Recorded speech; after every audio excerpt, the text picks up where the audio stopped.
जय हिंद साथियों, मैं अंकित कुमार यादव आप सभी का स्वागत करता हूं सृष्टि ज्ञान केंद्र में, जहां हम पढ़ रहे हैं कक्षा 11वीं की पॉलिटिकल साइंस और जिसमें चल रहा है अध्याय 5 जिसका नाम है विधायिका। जिसमें अभी तक हमने ये जान लिया है और समझ लिया है कि हमें संसद क्यों चाहिए और संसद किस प्रकार से काम करती है। अब हम चल रहे हैं ये जानने और समझने कि संसद कानून कैसे बनाती है, जो कि उसका सबसे प्रमुख काम है। सब जानते हैं भाई कि संसद का ही ये काम है कि इस देश को कैसे चलाया जाएगा, इस चीज को निर्धारित करना और उसके लिए कैसे कानून चाहिए इस बात को तय करना उसका प्रमुख काम है। तो आज हम जान रहे हैं समझने कि संसद कानून कैसे बनाती है। ठीक है, तो चलिए पढ़ते हैं और जानते हैं कि संसद कानून कैसे बनाती है। संसद का प्रमुख कार्य अपनी जनता के लिए कानून बनाना है। कानून बनाने के लिए एक निश्चित प्रक्रिया अपनाई जाती है। कानून बनाने की विधियों में से कुछ का उल्लेख संविधान में किया गया है, लेकिन कानून बनाने की कुछ विधियां कालक्रम में लगातार पालन किए जाने के कारण स्वीकार कर ली गई है। कानून बनाने की प्रक्रिया में किसी विधेयक को कई अवस्थाओं से गुजरना पड़ता है। इन अवस्थाओं पर गौर करें, आपको साफ साफ पता चलेगा कि कानून बनाने की प्रक्रिया तकनीकी और कठिन है। अगर आप इनकी टेक्निकलिटी में जाएंगे तो आपको ये दिखेगा और समझ में आएगा कि कानून बनाना कोई छोटा मोटा काम नहीं है, बहुत ही पेचीदा काम है और बहुत ही मुश्किल काम है। समझ में आई बात? तो देखो, सिंपल शब्दों में मैं बता देता हूं एक बार कि कानून कैसे बनता है। अब मान लो आप एक मंत्री हो, आप एक मंत्री, ठीक है, आप खेल मंत्री हो। क्या हो आप? खेल मंत्री। ठीक है, आपको दिख रहा है कि खेल के क्षेत्र में कोई कानून चाहिए, आपको दिख रहा है, तो आप पहले अपने मंत्रिमंडल के साथ डिस्कस करेंगे। आप पहले प्रधानमंत्री साहब को बताएंगे कि प्रधानमंत्री महोदय, मुझे लगता है कि खेल के क्षेत्र में इस प्रकार का कोई ना कोई कानून आना चाहिए जिससे कि खिलाड़ियों को लाभ मिल सके और उनकी स्थिति सुधर सके। ठीक है, तो इस चीज को पहले आप प्रधानमंत्री साहब से डिस्कस करते हैं।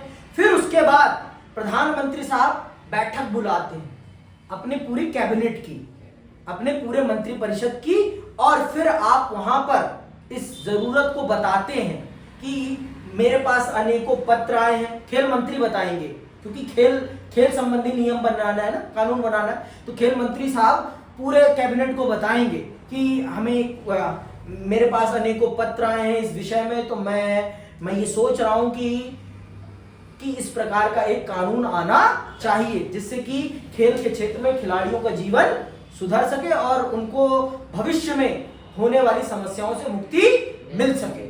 तो जब कैबिनेट कह देता है हाँ बनना चाहिए भाई, ये बहुत ही अच्छा प्रस्ताव है आपका, अच्छा विचार है आपका, तो फिर उसके बाद काम प्रारंभ होता है। उसके बाद काम प्रारंभ होता है। फिर मंत्री जी अपने नीचे जो नौकरशाही है उसे ये आदेश देंगे कि इस पर क्या जरूरत है, क्यों चाहिए, किस प्रकार की चीजें चाहिए, क्या क्या करना पड़ेगा, सब चीजों का ड्राफ्ट तैयार करो, सारी डिटेल इंफॉर्मेशन लाओ और उसे कलेक्ट करके एक ड्राफ्ट बनाकर मुझे सौंपो। तो नौकरशाही उस काम को अंजाम देने लगती है। जब वो बनाकर ड्राफ्ट दे देगी तो उस ड्राफ्ट को ले जाकर फिर प्रधानमंत्री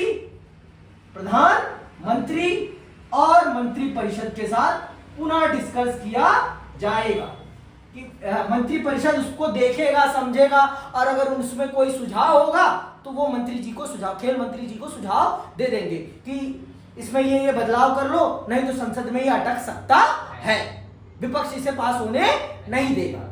तो जब यहां से पास हो जाएगा, जब ड्राफ्ट, इसे अभी क्या कहेंगे, विधेयक कहेंगे, क्या कहेंगे, विधेयक, बिल या विधेयक, ठीक है, कानून नहीं कहेंगे। कानून तो वो तब तक नहीं कहा जाएगा जब तक उस पर राष्ट्रपति महोदय के हस्ताक्षर नहीं हो जाते। ठीक है, तो ये फिर यहां पर रहेगा। फिर एक दिन मंत्रिपरिषद निर्धारित करेगा कि इस दिन संसद में इसे पेश किया जाएगा। फिर संसद में वो खेल मंत्री उसके जिस मंत्रालय से संबंधित विधेयक होगा वही मंत्री उसे पेश करेगा। समझ में आई बात?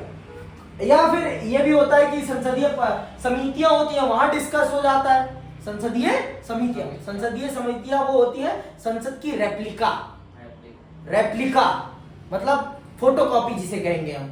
छोटे पैमाने पर उस विषय के एक्सपर्ट सांसद उस पर डिस्कस कर लेते हैं और फिर संसद में उसे पास फेल कर देते हैं। या संसदीय समितियों में डिस्कशन हो जाता है, या वहां अगर कोई सहमति नहीं बनती तो फिर ओपन हाउस कर दिया जाता है कि चलो संसद में देखेंगे। अब फिर संसद में वो बिल आता है, पहले लोकसभा में आएगा तो लोकसभा में आ जाता है, राज्यसभा में आना होता है तो राज्यसभा, वैसे तो लोकसभा में ही आएगा, ठीक है। लोकसभा में आएगा, फिर उस पर वोटिंग होगी, डिस्कशन होगा, लोकसभा से पास होगा तो फिर राज्यसभा चला जाएगा, राज्यसभा से पास होगा तो फिर राष्ट्रपति साहब के लिए चला जाएगा, और राष्ट्रपति साहब गुक्की मार देंगे तो वो क्या बन जाएगा, वो विधेयक से कानून बन जाएगा। ये है प्रक्रिया कानून बनने की, और ये संसद उसमें भूमिका निभाती है।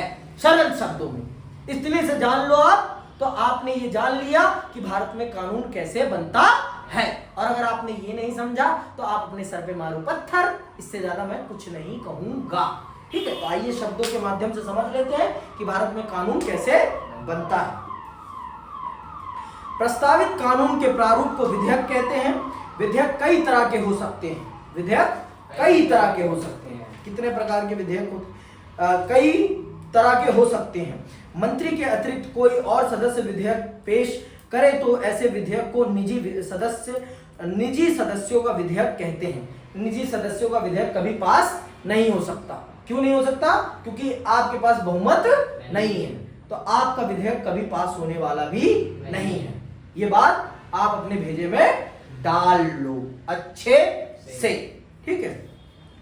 मंत्री के द्वारा प्रस्तुत विधेयक को सरकारी विधेयक कहते हैं। विधेयक जिन चरणों से होकर पारित होता है, आइए उसे देखें, ठीक है। विधेयक के विभिन्न प्रकार, पहले तो विधेयक जान लो कितने प्रकार के हैं। सरकारी विधेयक होता है, निजी सदस्यों के विधेयक होते हैं, गैर वित्तीय विधेयक होते हैं और वित्तीय विधेयक होते हैं। गैर वित्तीय विधेयक में कौन कौन से होते हैं? सामान्य विधेयक, संविधान संशोधन विधेयक, ठीक है। तो ये है आपके विधेयकों के प्रकार। अब आते हैं प्रक्रिया पर। कैसी प्रक्रिया है, क्या प्रक्रिया है एक विधेयक की कानून बनने की? क्या प्रक्रिया है? संसद में विधेयक प्रस्तुत किए जाने से पहले ही इस बात पर काफी बहस होती है कि उस विधेयक की क्या जरूरत है। कोई राजनीतिक दल अपने चुनावी वादे को पूरा करने या आगामी चुनाव को जीतने के इरादे से किसी विधेयक को प्रस्तुत करने के लिए सरकार पर दबाव डाल सकता है। अनेक हित समूह, मीडिया और नागरिक संगठन भी इसी विधेयक को लाने के लिए सरकार पर दबाव डाल सकते हैं। अंततः कानून बनाना केवल एक विधायी प्रक्रिया ही नहीं बल्कि राजनीतिक प्रक्रिया भी है। समझ में आई बात? कानून बनाना सिर्फ विधायी प्रक्रिया नहीं है, राजनीतिक प्रक्रिया भी है। राजनीतिक महत्वाकांक्षाएं भी होती हैं उसके पीछे। समझ में आई बात? अब प्रधानमंत्री नरेंद्र मोदी जी नारी बंधन अधिनियम लाए हैं तो उसके पीछे सिर्फ उनका सिर्फ कानून बनाना ही उद्देश्य नहीं था। उसके पीछे उनका प्रमुख उद्देश्य था नारी मत को अपने पक्ष में लाना, महिलाओं के वोट को अपने पक्ष में लाना। 5 साल में तो उन्हें कभी नहीं याद आई नारियां, लेकिन वोटिंग से पहले ही वो उसे लेकर आए थे। अगर याद हो तो आपको नारी बंधन अधिनियम, उसे चुनाव के कुछ महीने पहले वो संसद में पेश करके पास कराकर निकल गए थे। आज तक वो पता नहीं है कि वो कब लागू होगा। पहले तो परिसीमन होगा, पहले तो जनगणना होगी, फिर परिसीमन होगा, फिर सीटों का आरक्षण होगा, तब जाकर महिलाओं के लिए सीटें आरक्षित होंगी। और अभी यही नहीं पता कि जनगणना कब होगी। समझ में आई बात? तो जनगणना जब तक नहीं होगी तब तक तो कुछ होगा नहीं। तो बहुत सारे विधेयकों को लाने के पीछे राजनीतिक महत्वाकांक्षाएं भी होती हैं। ये बात जान लो आप। देखो, राजनीतिक दल ना अपनी वोट पॉलिटिक्स के लिए ही सारा काम करते हैं। बहुत ही कम काम वो ऐसा करते हैं जिससे कि जनता की भलाई हो, नहीं तो वो हर काम में अपने वोट को साधने की कोशिश करते हैं। हर दल, कोई एक दल नहीं, हर दल की यही मानसिकता होती है कि उनका वोट सधता रहे, उनको वोट देने वाली जनता हमेशा खुश रहे। समझ में आई बात कि नहीं आई अभी भी? पक्का? चलो आगे सुनो।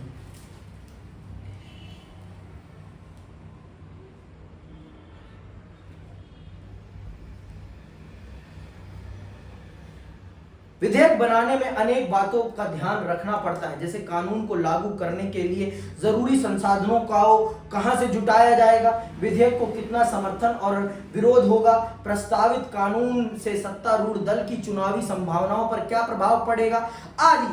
खास तौर पर आज के गठबंधन सरकारों के युग में सरकार द्वारा प्रस्तावित विधेयक को गठबंधन के सभी घटक दलों का भी समर्थन प्राप्त होना चाहिए। इन व्यवहारिक बातों की अपेक्षा नहीं की जा सकती।